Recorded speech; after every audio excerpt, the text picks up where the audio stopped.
Hello everybody and welcome back for the weekly VR news. As always, I'm Mateo311 and this is your channel for everything VR related. Today, we're going over the fact that Nintendo may be entering the VR arena. There's additional Quest 3 leaks to go over, and of course, I have plenty of gaming news. Now there are of course links and timestamps if you want to skip ahead, but before we jump in, this video is brought to you by my sponsor Kiwi Design. Have you added about 15 accessories to your Quest 2 and it no longer fits in the official case? Well, don't worry because Kiwi has you covered. Kiwi's brand new carrying case guarantees to fit 9 accessories. There's pockets for extra cables, an ample amount of padding and a hard exterior to help protect your device, plus a nice sleek black water resistant design. There's a link in the description to their website, and don't forget to use discount code Mateo311 for 5% off and to help support my channel. Okay, so let's start this video off like normal with the check-in, and that's what exactly have I been up to? Well, unfortunately, I've herniated yet another disc in my back, so currently playing VR games is out of the question, but I was lucky enough to get footage for the new PlayStation VR 2 release of Alvo ahead of time, and will have coverage for you guys this Wednesday. Additionally, I'm traveling for 2 secret VR projects this week, which I can't talk about just yet, but I'm very excited to show you some really cool stuff in the near future. For now though, let's move into new releases, starting with Yupitergrad: The Lost Station. This platformer originally released months ago for the Pico 4, followed by a Quest 2 release, and now it's finally available to PC VR users. This sequel to the quirky zero-gravity grappling hook-based platformer has added a few new mechanics. Not only do you have a whole new comedy-filled adventure to experience, there's also physics-based puzzles to solve, various equipment to collect and utilize, 5 unique gameplay modes, plus the addition of combat. With skirmishes around every corner, this game has moved from a linear platformer into more of an open-world Metroidvania title. So even if you weren't a fan of the original title, it looks like this one's still worth checking out. Now moving into this week's new releases, we have some interesting titles to check out.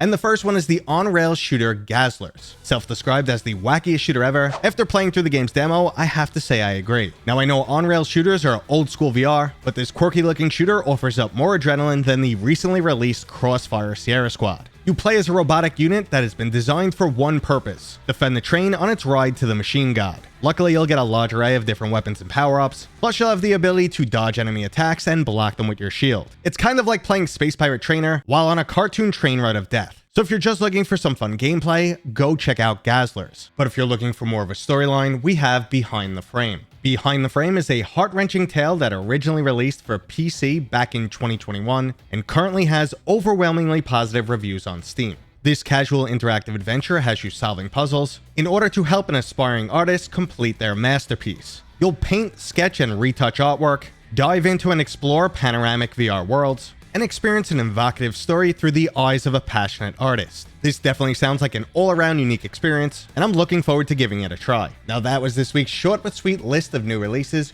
but we do have plenty of additional game stories to go over, starting with updates to my favorite tabletop VR game, Demeo. Demeo Mixed Reality version 2.0 is now available on Quest headsets, and it's also coming to the Apple Vision Pro. This update includes full hand tracking for your dice, cards, and even moving your miniatures. Co-location has been added if you want to play the game in person, which will anchor the Demeo board to the same spot for all players, just like if you were playing a board game outside of VR. Additionally, Demeo has a collab with Pixel Ripped 1978, and some cosmetic items will be shared between games. When the new PvP title Demeo Battles releases later this year, it'll also get a mixed reality mode. And finally, Resolution Games has additional mixed reality projects in the works for 2024 and beyond. Now another excellent game to receive a new update is Walkabout Mini Golf.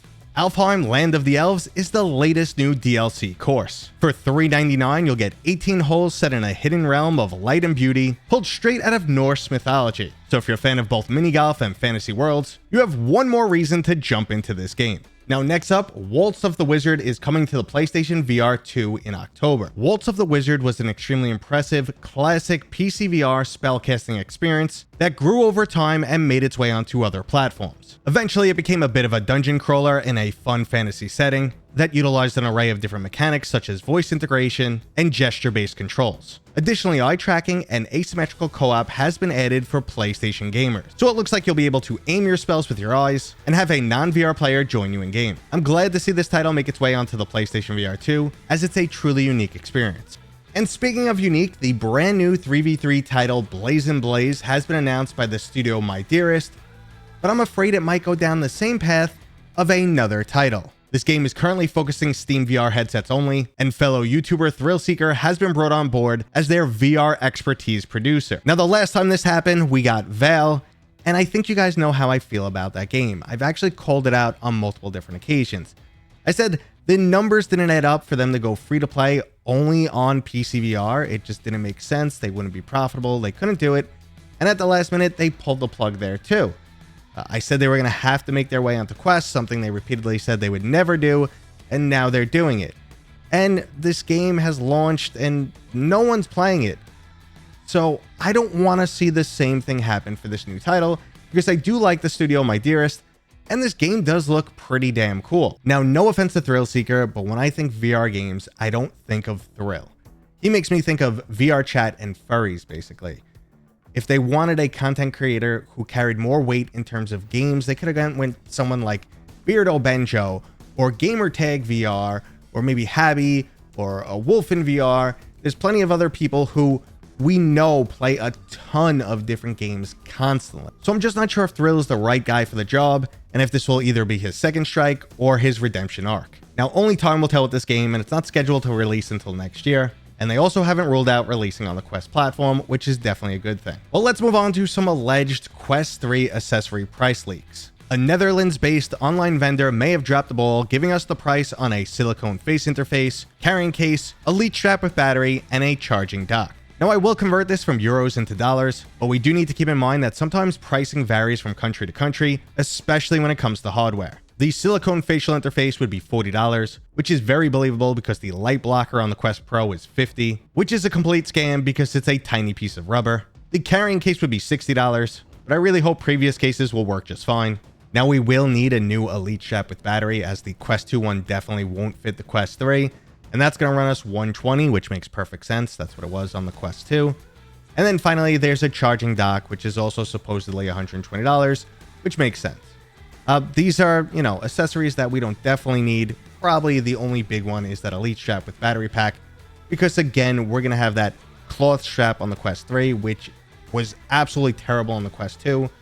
Let's hope they at least made it a little bit better for the Quest 3.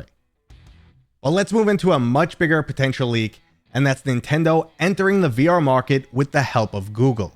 Leaker Nash Weedle, who previously predicted the existence of Metroid Prime a year before the game was officially announced, claims that Nintendo is working on a standalone VR device and are already testing a prototype unit. It will be independent of Switch 2 hardware, so it won't be something gimmicky like Pimax was trying, where you slide a Switch into a case. It's said to have mixed reality capabilities, and Google will somehow be involved in the project. Now, apparently there's also some older patents back from 2022, which make this story a little bit more credible, but really, we don't know what's actually true. Now, I know VR content creators like to throw around the term game changer, but this could be a really big deal. You want to get the younger generation involved in VR so that they grow along with it.